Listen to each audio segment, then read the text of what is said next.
1 2 3 4 5 6 7 8 generation of Samsung foldable phones launch ஆயிருக்குதுங்க. And Apple இது வரைக்கும் ஒன்னு கூட லான்ச் பண்ணல. ஆமா, கூட சீக்கிரம் வரப்போகுது, but officially nothing yet. And அது மட்டும் இல்ல, இந்த வருஷம் Samsung 2 different types of foldable phones launch பண்ணிருக்காங்க. ஃபர்ஸ்ட் சாம்சங் கேலக்ஸி Fold7 ஓட அப்கிரேட் வந்து Fold8 அல்ட்ராவாமா. அண்ட் இன்னொரு ஃபார்ம் ஃபேக்டர் வந்து இந்த சாம்சங் கேலக்ஸி Z Fold8. இப்போ நிறைய பேர் என்ன சொல்றாங்கன்னா, சாம்சங் வந்து ஆப்பிளோட ஃபோல்டபிள் ஃபார்ம் ஃபேக்டர் டிசைனை காப்பி அடிச்சிருக்காங்கன்னு. சார், ஐபோன் ஃபோல்ட் வரல சார் இது வரைக்கும். வந்ததுக்கு அப்புறம் நீங்க சொல்லுங்க, ஃபர்ஸ்ட் எது வந்திருக்கு? Fold8 தான் வந்திருக்கு.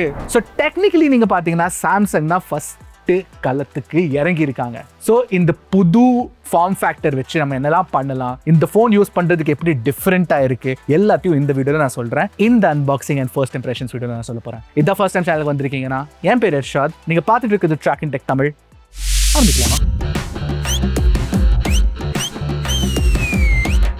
ஆல்ரைட், ஸோ ஃபர்ஸ்ட் அன்பாக்சிங் பெருசாக ஒன்றுமே இருக்க போகிறது இல்லை. ஃபோனை மட்டும்தான் கொடுக்க போகிறாங்க, அது கூட ஒரு கேபிள் இருக்க போகுது. டமுகுடி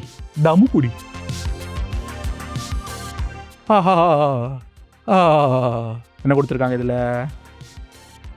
நான் சொன்ன மாதிரி Type-C to Type-C கேபிள், அடுத்து சில பல documentation, okay, and sim ejector tool, phone அம்பிட்டுதான். இது இந்த கலர் நீங்க பாத்தீங்கன்னா, இது வந்து லாவெண்டர் கலருங்க. Samsung Galaxy Z Fold8 nice. இந்த கலர் தவிர்த்து நீங்க பாத்தீங்கன்னா உங்களுக்கு 3 கலர்ஸ் கிடைச்சிடும்: கிரீன், பிஸ்தாச்சியோ அண்ட் கிராஃபைட். ஆனா எனக்கு இந்த கலர் ஆக்சுவலி ரொம்ப பிடிச்சிருக்கு. And let me show you how this looks. Wow, செம்ம ஃபீலிங்க, ஒரு பிளாக்பெரி பாஸ்போர்ட் ஃபீல் கொடுக்குது. Looks very nice. ஸோ இந்த புது ஃபார்ம் ஃபேக்டர் எவ்வளோ டிஃபரெண்டா இருக்கு பார்க்கறதுக்கு compared to a tall foldable and regular candy bar flagship phone. அதை நான் காட்டுறேன். Z Fold8 அல்ட்ரா கம்பேர் பண்ணிருக்கேன். நீங்க பாத்தீங்கன்னா ரொம்ப ஒரு யூனிக்கான ஃபார்ம் ஃபேக்டருங்க. இதுல மெயின் விஷயமே ஆஸ்பெக்ட் ரேஷியோஸ் தான். நீங்க ஒரு ஃபோல்டபிள் ஃபோன்ல எப்படி கான்டென்ட் பாக்குறீங்களோ அது வந்து கம்ப்ளீட்லி சேஞ்ச் ஆகும். எனிவே அதை பத்தி பேசுவோம். பட் அதுக்கு முன்னாடி இந்த போன்ல உங்களுக்கு IP48 ரேட்டிங் கொடுத்திருக்காங்க. ஸோ போன வருஷம் அதான் கிடைச்சது. சைட்ல உங்களுக்கு ஃபிங்கர் பிரிண்ட் சென்சர் கிடைச்சிரும் ஆன் தி பவர் பட்டன். அது மேல உங்களுக்கு வால்யூம் ராக்கர் இருக்கு. இந்த பக்கம் நீங்க பாத்தீங்கன்னா ஒரு ஸ்பீக்கர் கிரில் கொடுத்திருக்காங்க. கீழ ஒரு ஸ்பீக்கர் கிரில் இருக்கு. அது கீழ Type-C 3.2 போர்ட் கொடுத்திருக்காங்க. And of course sim card tray இருக்கு. அதுல உங்களுக்கு சிங்கிள் சிம் கார்டு போட்டுக்கலாம். இன்ட்ரெஸ்டிங்கான விஷயம் தெரியுமா, இந்த போன் கூட இட் இஸ் extremely slim. திறந்ததுக்கு அப்புறம் இந்த போனோட திக்னஸ் வந்து வெறும் 4.5 mm தான். அண்ட் மூடினதுக்கு அப்புறம் 9.7. கம்பேரிட்டிவ்லி Z Fold Ultra வந்து இன்னும் ஸ்லிம்மா இருக்கும். பட் ஸ்டில் இது கூட is very very slim. Weight தாங்க மெயின் விஷயமே. இது வந்து ஒரு ஃபோல்டபிள் ஃபோன் ஃபீலே கிடையாது. It is extremely light. நான் வெயிட் உங்களுக்கு காட்டுறேனே. ஆனா மாப்ள, right, 205 grams. Crazy engineering Samsung பண்ணிருக்குது. டூ குட், செம்ம ஃபீல். ஸோ பேக்ல உங்களுக்கு என்ன மெட்டீரியல் கொடுத்துருக்காங்க நீங்க பாத்தீங்கன்னா, உங்களுக்கு Corning Gorilla Glass Victus 2 material கொடுத்துருக்காங்க. அண்ட் ஃப்ரண்ட்ல வந்து உங்களுக்கு Corning Gorilla Glass ceramic 3 protection கொடுத்துருக்காங்க. So that's really really nice. And sides நீங்க பாத்தீங்கன்னா அலுமினியம் தான். பட் ஃப்ரேம்ல உங்களுக்கு டைட்டேனியம் ஃபிளெக்ஸ் ஹிஞ்ச்னு புதுசா கொடுத்துருக்காங்க.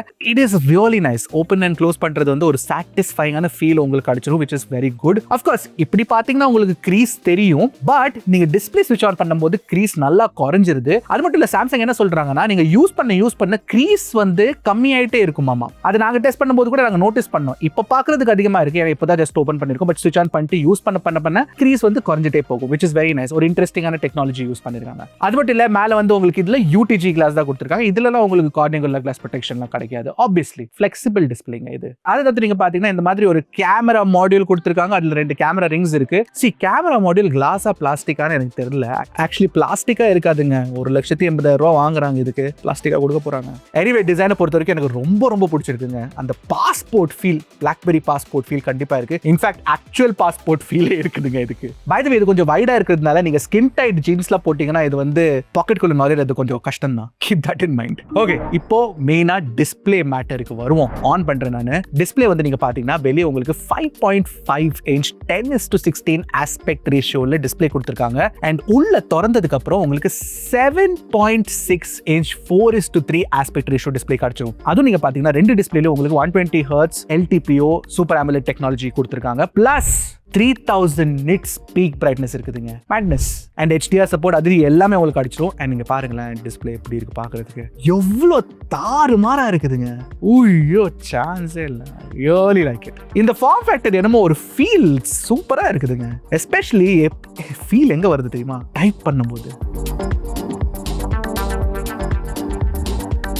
ஏன்னா இது வரைக்கும் ஃபோல்டபிள் ஃபோன்ஸ்ல இருக்க பெரிய பிரச்சனை என்ன தெரியுமா, வெளியே இருக்க டிஸ்பிளே வந்து ரொம்ப நேரோவா இருக்கும், அதுல டைப் பண்றது ரொம்ப கஷ்டமான விஷயம். ஆனா இதுல அந்த பிரச்சனை வர போறதே இல்லைங்க. அது மட்டும் இல்ல, நிறைய ட்வீட்ஸ் நான் பார்த்துட்டு இருக்கேன். வாட்சிங் ஒடிசி as Nolan intended. ஐமேக்ஸோட 4:3 ஆஸ்பெக்ட் ரேஷியோ ட்ரெய்லர் இந்த டிஸ்பிளேல நீங்க பாத்தீங்கன்னா இருக்கிறதுல பெஸ்டா தெரியும். ஏன்னா இருக்கிறதுல கம்மியான பிளாக் பார்ஸ் உங்களுக்கு தெரிய போகுதுங்க. இன்ஃபேக்ட் நீங்க பாத்தீங்கன்னா இப்போ இப்படி வச்சு நீங்க வந்து யூடியூப் வீடியோஸ் பாக்குறீங்க, இல்ல எனி வீடியோஸ் நீங்க பாக்குறீங்கன்னா உங்களுக்கு பிளாக் பார்ஸ் மேலேயும் கீழேயும் கம்மியா கிடைக்கும் compared to tall foldable like the Fold8 Ultra. By the way, ஒரு விஷயம் நான் சொல்ல மறந்துட்டேன், உங்களுக்கு உள்ள இருக்க டிஸ்பிளேல ஆன்டி ரிஃப்ளெக்டிவ் கோட்டிங் கொடுத்திருக்காங்க. ஒரு நிமிஷம் நான் பிளாக் பண்ணிடுறேன். இங்க பாருங்களேன், நல்ல ரிஃப்ளெக்ஷன் கட் பண்ணுது. ஃபுல்லா ரிஃப்ளெக்ஷன் கட் பண்றது இல்ல, பட் ஓரளவு நல்லா பண்ணுது, which is nice. பட் ஒரு ஃபிளாக்ஷிப் ஃபீச்சர் வந்து நான் எக்ஸ்பெக்ட் பண்ணிட்டு இருந்தேன். S26 Ultraல இருக்க பிரைவசி டிஸ்பிளே வந்து இதுல கொடுத்தாங்கன்னா நல்லா இருக்கும் அப்படின்னு நான் எக்ஸ்பெக்ட் பண்ணேன். பட் அன்ஃபார்ச்சுனேட்லி அது கிடையாது. எப்படி இருந்தாலும் பிரைவசி டிஸ்பிளே வந்து நீங்க வெளியே மட்டும் தான் கொடுக்க முடியும், உள்ள வந்து ஃபிளெக்சிங் டிஸ்பிளேல. So it's not going to be easy. வெறும் வெளியே பிரைவசி டிஸ்பிளே கொடுத்துட்டு உள்ள கொடுக்கலனா it doesn't make sense. Maybe அதனால Samsung skip பண்ணிருக்கலாம். சோ ஓவரால் நீங்க பாத்தீங்கன்னா மோஸ்ட்லி இந்த வெளியே இருக்க டிஸ்பிளே இருக்குல்ல, அது வந்து நான் மெசேஜஸ் டைப் அடிக்கிறதுக்கு இல்ல ட்வீட் போடுறதுக்கு அதுக்கெல்லாம் யூஸ் பண்ணிக்குவேன். பட் உள்ள இருக்க டிஸ்பிளே வந்து கான்டென்ட் பாக்குறதுக்கு, கேம் ஆடுறதுக்கு, இன்ஸ்டாகிராம் ஸ்க்ரோல் பண்றதுக்கு, ஆமாங்க எல்லாத்துக்குமே யூஸ்ஃபுல்லா இருக்கும். இன்ஃபேக்ட் நான் Fold8 Ultraல இன்ஸ்டாகிராம் வந்து வெளியே இருக்க டிஸ்பிளேல தான் ஸ்க்ரோல் பண்ணுவேன், பிகாஸ் அது வந்து நேரோவா இருக்கும். இதுல உள்ள இருக்க டிஸ்பிளே நேரோவா இருக்குதுங்க. அப்படி மாத்திட்டாங்க. நான் ஒரு தடவை காட்டுறேன் உங்களுக்கு. நம்ம இன்ஸ்டாகிராம் ஓபன் பண்ணுவோம், Trakin Tech தமிழ். ஆமா, யாரெல்லாம் Trakin Tech Tamil Instagram follow பண்ணலையோ போய் ஃபாலோ பண்ணுங்க ஃபர்ஸ்ட். ஓகே, யோசிக்கிறீங்க எப்படிடா? சோ இது வரைக்கும் நம்ம லீக்ஸ்ல பார்த்துட்டு இருந்தது என் கையில வந்துச்சுங்க. இந்த புது Samsung Galaxy Z Fold8 and இது Z Fold8.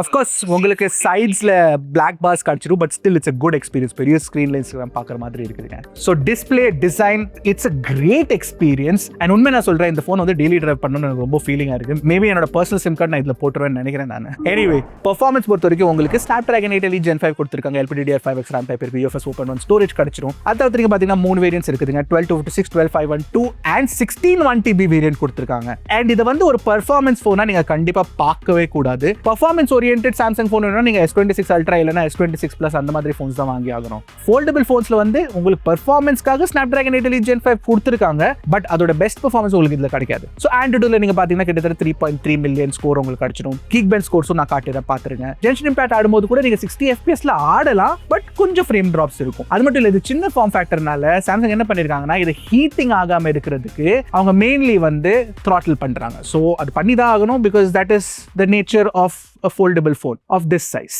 அடுத்து பேட்டரி பொறுத்த வரைக்கும் 4800 mAh பேட்டரி கொடுத்திருக்காங்க இந்த சின்ன போன்லங்க.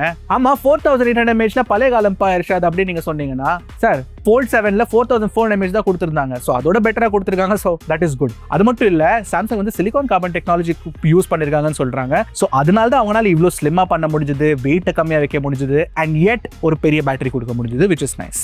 அது தவிர்த்து நீங்க பாத்தீங்கன்னா 45 வாட் சார்ஜிங் ஸ்பீட்ஸ் இருக்கு, 20 வாட் வயர்லெஸ் சார்ஜிங் ஸ்பீடும் கிடைச்சிரும். இது வரைக்கும் நாங்க ஃபுல் பேட்டரி ரன் பண்ணல, பட் ஓரளவு டீசன்ட் பேட்டரி லைஃப் கிடைக்கிற மாதிரி இருந்தது எனக்கு. ஏன்னா நான் வந்து ஒரு ஹாஃப் டே யூஸ் பண்ணதுக்கு அப்புறம் எனக்கு கிட்டத்தட்ட 65% பேட்டரி லைஃப் இருந்தது. So that's not bad. அதுல வந்து கிட்டத்தட்ட 2.5 hours ஸ்கிரீன் ஆன் டைமும் கிடைச்சது. So that's okay. Anyway, full testing பண்ண தான் போறோம், அதுக்காக வெயிட் பண்ணுங்க. அடுத்து கேமராஸ் பத்தி பேசலாம். கேமராஸ் பொறுத்த வரைக்கும் உங்களுக்கு 50MP primary camera, 50MP ultra wide angle camera and 10MP selfie camera உள்ள பிளஸ் வெளியே சில போட்டோஸ்லாம் நாங்க எடுத்திருக்கோம். பார்க்கிறதுக்கு ஆக்சுவலி கேமரா டியூனிங் ரொம்ப நல்லா பண்ணிருக்காங்க, நல்ல டீடைல்ஸ் இருக்கு. இன்ஃபேக்ட் பெரிய அல்ட்ரா வைட் ஆங்கிள் கேமரா கொடுத்திருக்கனால பிளஸ் ஆட்டோ ஃபோக்கஸ் இருக்கிறதுனால நீங்க மேக்ரோஸ் கூட ஷூட் பண்ணிக்கலாம் with very good quality. Selfie camera okay தான், நல்லா பண்ணுது ஓரளவு டீசென்ட்டா. பட் இன்னொரு better sensor, higher quality sensor கொடுத்திருந்தா பெட்டரா இருந்திருக்கும். பட் நீங்க ஃபிளெக்ஸ் மோட் வச்சு எடுத்துக்கலாம்ல போட்டோ, ரியர் கேமரா வச்சு செல்ஃபி. அதை தவிர்த்து நீங்க பாத்தீங்கன்னா primary camera and ultra wide angle camera வச்சு நீங்க 4K 60 FPS வீடியோஸ் ரெக்கார்ட் பண்ணலாம், ஏன் 8K வீடியோஸ் கூட ரெக்கார்ட் பண்ணலாம். பிளஸ் சாம்சங்கோட pro video recording features including APV codec உங்களுக்கு கிடைச்சிடும். அது மட்டும் இல்ல, சினி லெட்ஸ்லாம் கொடுத்திருக்காங்க. So that's very good. Plus my famன்ற ஒரு புது ஃபீச்சர் வந்து இன்ட்ரோடியூஸ் பண்ணிருக்காங்க. அது எப்படின்னா, நீங்க வந்து ஏதாச்சும் டூருக்கு போறீங்கன்னு வச்சுக்கோங்க, அண்ட் அந்த டூர்ல வந்து நீங்க வைட் லேண்ட்ஸ்கேப்ல ஏதாச்சும் வீடியோ ஷூட் பண்றீங்கன்னு வச்சுக்கோங்க, அதுல நீங்க ஷூட் பண்ணதுக்கு அப்புறம் ஒரு இண்டிவிஜுவலை ஃபோக்கஸ் பண்ணி ட்ராக் பண்ணி டிஃப்ரெண்ட் ஆஸ்பெக்ட் ரேஷியோஸ்ல தனியா கட் அவுட் பண்ணிலாம் எடுக்கலாங்க.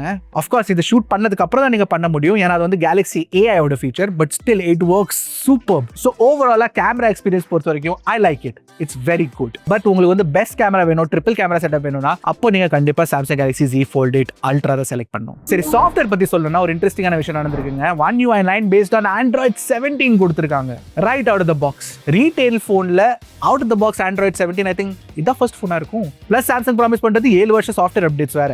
சோ நல்லா நீடிக்குங்க. சோ நீங்க ஒரு தடவை வாங்கிட்டு கிட்டத்தட்ட 7 வருஷத்துக்கு ஈஸியா யூஸ் பண்ணலாம். அண்ட் One UI 9 பத்தி நான் சொல்ல வேண்டிய அவசியமே இல்லை. எல்லா தேவையான ஃபீச்சர்ஸ் உங்களுக்கு கிடைச்சிடும். ஜெமினி ஃபீச்சர்ஸ் எல்லாமே இருக்கு. ஆஃப் கோர்ஸ், ஏன்னா கூகுள் வந்து ஃபர்ஸ்ட் அவங்க போன்ல கொடுக்கறதுக்கு முன்னாடி சாம்சங் போன்ல தான் கொடுப்பாங்க. ஜெமினி நோட் புக்ல அவங்க வந்து ப்ரீ இன்ஸ்டால் பண்ணிருக்காங்க. அதுல நீங்க வந்து கிளாஸ்ல நோட்ஸ் எடுக்கிறதுக்கு, ரிசர்ச் பண்றதுக்குலாம் ரொம்ப யூஸ்ஃபுல்லா இருக்கும். அதை தவிர்த்து நீங்க பாத்தீங்கன்னா கேலக்ஸி ஏஐயோட ஏகப்பட்ட ஃபீச்சர்ஸ் தெரிஞ்ச விஷயம் தான் எல்லாமே இருக்குது இதுல. ஃபார் எக்ஸாம்பிள் நவ் நட்ஜ்ன்ற ஃபீச்சர் இருக்கு. தானா ஸ்கிரீன்ல என்ன இருக்குதோ அதை பார்த்துட்டு உங்க கேலண்டர்ல உங்க இமெயில் எல்லாம் செக் பண்ணிட்டு, நீங்க ஆஃப் கோர்ஸ் பெர்மிஷன் கொடுத்துதான் அதெல்லாம் செக் பண்ணிட்டு ஏதாச்சும் ஒரு விஷயத்தை ஷெட்யூல் பண்றதுக்கோ இல்ல ஈவெண்ட் ஆட் பண்றதுக்கோ கேலண்டர்ல எல்லாமே தானாவே பண்ணிடுங்க. It's very nice. அது மட்டும் இல்ல போட்டோ அசிஸ்டன்ட் ஃபீச்சர் ஒன்று இருக்கு. அதை வச்சு நீங்க வந்து இமேஜ் ஜெனரேஷன் பண்ணிக்கலாம், டெக்ஸ்ட் இன்புட் கொடுத்து. So all of that is really nice. Plus என்னோட ஃபேவரட் ஃபீச்சர்ஸ் எல்லாமே உங்களுக்கு கிடைச்சிடும். சாம்சங் வாலெட் இருக்குது, சாம்சங் டெக் சப்போர்ட் கொடுத்துருக்காங்க. It's too much fun. And of course இதுக்கு மேல உங்களுக்கு ஃபன் வேணும்னா நீங்க குட் லாக் இன்ஸ்டால் பண்ணிக்கலாம். Samsung software experience is really good. And finally நீங்க பாத்தீங்கன்னா தேவையான 5G பேண்ட்ஸ் எல்லாமே உங்களுக்கு கிடைச்சிடும். Wi-Fi 7 சப்போர்ட் இருக்கு, Bluetooth 6 சப்போர்ட் இருக்கு, NFC சப்போர்ட் இருக்கு,